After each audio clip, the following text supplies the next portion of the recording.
חידוש יפה, אני רוצה להגיד לכם אותו. מדרש רבה, פרשת שופטים. שמעתי את זה בשם הרב אלימלך בידרמן, אני לא מצאתי את זה לבד, זה הוא מצא את זה. חידוש נפלא. ברוך הגבר אשר יבטח באדוני, והיה אדוני מבטחו. ככה כתוב בפסוק.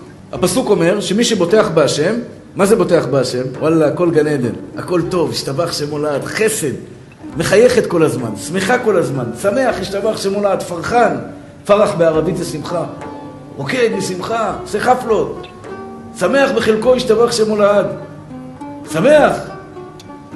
וברוך הגבר אשר יבטח בהשם, והיה השם. זהו, נקודה. ברוך הגבר אשר יבטח בהשם, אתה יודע מה היה הגבר אשר יבטח בהשם? והיה השם. מה היה השם? השם גוזר ומקיים, אתה גוזר ומקיים.